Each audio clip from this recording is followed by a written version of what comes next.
This teaching left many children confused, frightened, and questioning their own gender. Continuing to allow teachers to introduce age-appropriate books outside the curriculum and not letting parents opt their kids out of lessons they find inappropriate. And not letting parents opt their kids out of lessons they find inappropriate.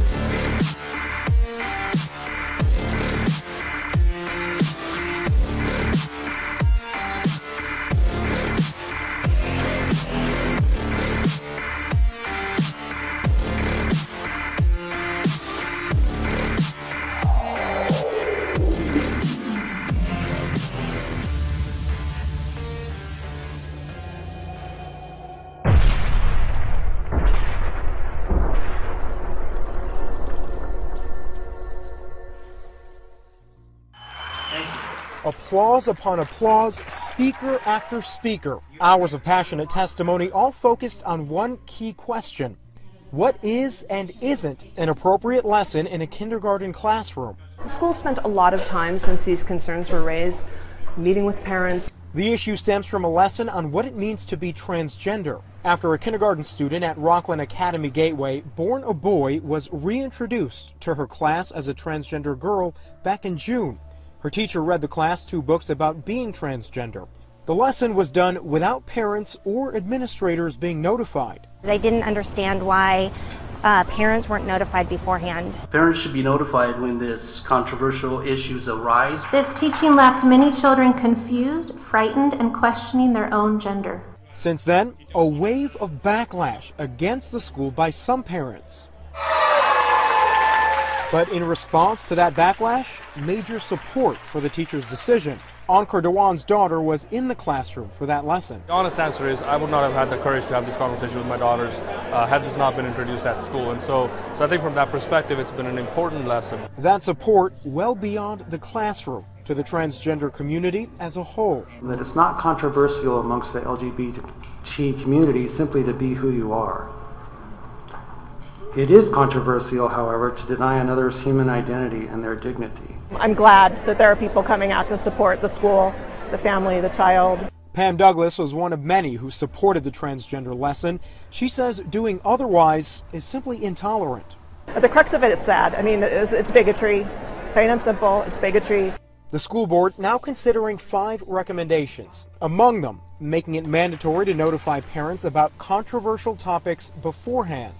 Continuing to allow teachers to introduce age-appropriate books outside the curriculum, and not letting parents opt their kids out of lessons they find inappropriate. New research suggests getting a flu shot in early pregnancy could increase the risk of a miscarriage. A study published in the journal Vaccine on September 13th assessed the effect of influenza vaccination and the risk of miscarriage. Researchers studied pregnancies from 2010 to 2012 and found a link between women who had miscarried and women who had back-to-back annual flu shots. The study has left many people confused as the CDC currently advises pregnant women to have a flu shot, and it lists pregnant women among those at high risk for developing flu-related complications. The union representing thousands of nurses here is suing the hospital now, trying to block a policy that requires all employees be vaccinated for the flu. Now, that new policy mandates that all hospital workers must be vaccinated annually. There are exceptions for medical or religious reasons. Employees who choose not to get the shot have to wear face masks when they're around patients. But the Massachusetts Nurses Association says employees could be terminated for declining the vaccine under the policy. They say that is unfair and unlawful. The CDC recommends that everyone older than 6 get an annual flu vaccine. They say it reduces the risk of the flu by 40 to 60%. A hospital spokeswoman telling the Globe, quote, "We believe that mandating the vaccine will create the safest possible environment for our patients, visitors, and staff." That is spokeswoman Lori Schroth. Now, ultimately, the new policy is set to take effect on Sunday. A Washington, D.C. secularist group is demanding a university chapel in Oklahoma remove the cross on its steeple. The Americans United for Separation of Church and State sent a letter to the school claiming the cross violates the Constitution. East Central University has begun to comply and removed its Bible and other Christian-themed items from the chapel, but they've yet to remove the cross. The school is waiting to see if the secularist group will sue. The state's attorney general has said that he would defend the university if that group does decide to sue. It seems controversies over our religious liberties are popping up more and more all the time. And these being the times they are, that means inevitably they're going to end up before the courts, even the nation's highest court.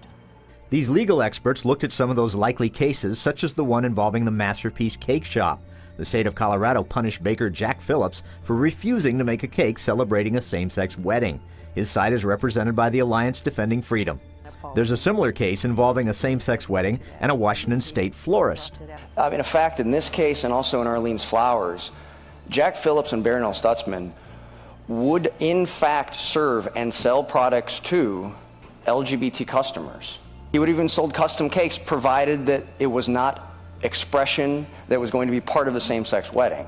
But Louise Melling of the ACLU characterized the case as a clear-cut example of discrimination. It's hard for me to understand how a same-sex wedding isn't about same-sex people, which is about sexual orientation. Are we as a society going to turn every observant Christian, Jew, Muslim into a member of the KKK? I mean, is that how we want to handle this tension in our society? Meanwhile, the Supreme Court may decide September 25th whether it takes up a California law that critics say bullies pro-life pregnancy centers. Wagner says the case asks if those anti-abortion centers can essentially be forced to refer for low-cost abortions, to notify those women who they're trying to help that they could seek an abortion through a state program.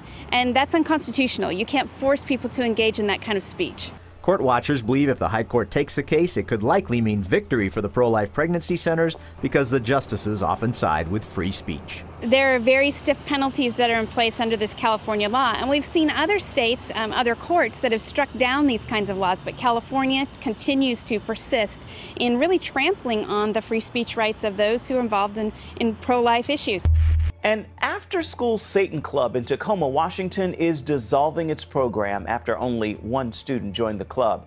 Similar clubs have been popping up at other schools across the country in a direct effort to counter clubs that present the gospel to children. This after-school Satan clubs are believed to be less about Satanism and more about an effort by atheists to shut down faith-based after-school clubs.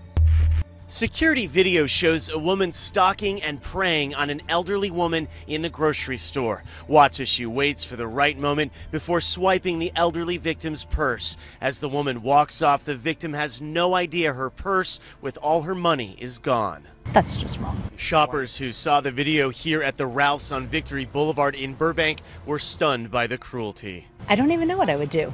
I would be so angry and so disappointed in humanity that you would stoop that low to do something like that. It's totally awful. I can't believe that happens just that quickly. It happened Tuesday morning. The elderly victim put her purse on the scooter's floorboard. From the video, it appears she has no idea someone is behind her. The woman goes on shopping after it happens. The suspect left in a white sedan. She dumped the woman's purse, but kept her ID, credit cards, and money. That's heartbreaking. A witness captured this cell phone video of a Huntington Beach police officer wrestling with a suspect while trying to subdue him. It took place outside a convenience store. However, the officer was not responding to a radio call for help. We're not sure why the officer was out here yet. The suspect immediately struck and assaulted our officer multiple times, grabbed at his gun belt. The officer was attempting to retain his weapon. Slowing down the video, you can see the suspect grabbed something from the officer's belt. There was a struggle for his gun belt. At some point, the officer was able to create some distance between him and the suspect, and then an officer-involved shooting occurred. Multiple shots can be heard. The suspect, who did not have a weapon, later died from his wounds. Though the officer was wearing a body camera, the chief wasn't sure it was turned on. However, he did confirm non-lethal force was attempted several times.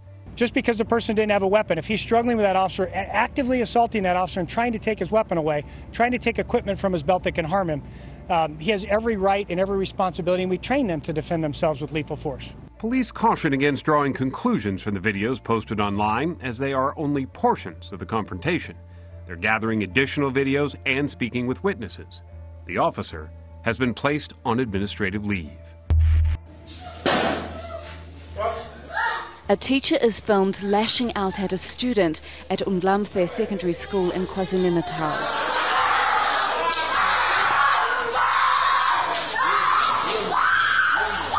The unnamed teacher's been suspended and is facing criminal charges pending an investigation for allegedly turning on not one but two teenage girls. The girls, who can't be named to protect their identity, have both been offered counselling by the Department of Education.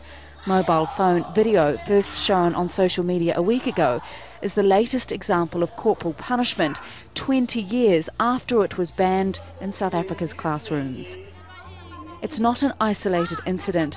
Almost half of 6,000 pupils who took part in a national survey said they'd been hit by a teacher too.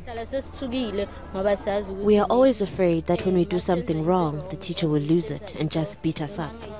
We don't cry because when you cry, the teacher hits you again.